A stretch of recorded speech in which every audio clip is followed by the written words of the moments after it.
বসন্তের আগমনী সুরকে সাক্ষী রেখে বাংলাদেশ সচিবালয়ে নতুনকে বরণের আয়োজন।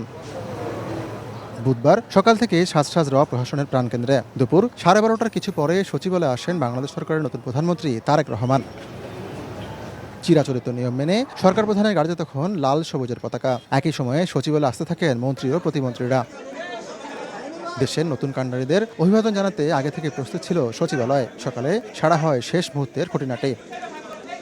সচিবালয়ের নতুন মন্ত্রীরা জানান, জন আকাঙ্ক্ষার দেশ গড়ার কাজ করবেন তারা। মন্ত্রিসভা বা মন্ত্রী পরিষদ আমরা একত্রে মিলে আমাদের সম্মানিত প্রধানমন্ত্রীর নেতৃত্বে বাংলাদেশের মানুষের যে প্রত্যাশা, সেটা পরিবেশের দিক থেকে হোক, সেটা খাদ্য উৎপাদনের দিক থেকে হোক, সর্বদিক থেকেই আমাদের চেষ্টা থাকবে যেন মানুষের প্রত্যাশা পূরণ করতে পারি। জনাব তারেক রহমানের নেতৃত্বে আল্লাহর হুকুম আমরা যেন সুন্দরভাবে সকল দায়িত্ব সুন্দরভাবে পরিচালনা করতে পারি। আমরা দেশটাকে এই ভয়ঙ্কর যে ধ্বংসপ্রাপ্ত অবস্থা থেকে আমরা তুলে এনে আমরা একটা নতুন বাংলাদেশ করব। চ্যালেঞ্জ গ্রহণ করেই তো আমরা এখানে এসেছি।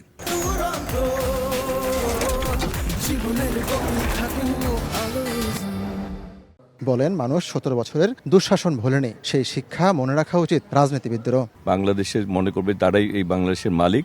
আমরা এরকম একটি গণতান্ত্রিক, একটি ন্যায়ের এবং সততার বাংলাদেশ করতে চাই। রীতি মেনে বিকেলে সচিবদের সঙ্গে বৈঠকে বসবেন নতুন প্রধানমন্ত্রী।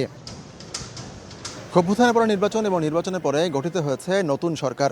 নতুন সরকারের মন্ত্রীরা বলছেন, সামনে এখন অনেক চ্যালেঞ্জ। সেই চ্যালেঞ্জগুলো মোকাবিলা করে তারা আগামীতে বিএনপি ঘোষিত ইশতেহারগুলো পূরণ করতে চান।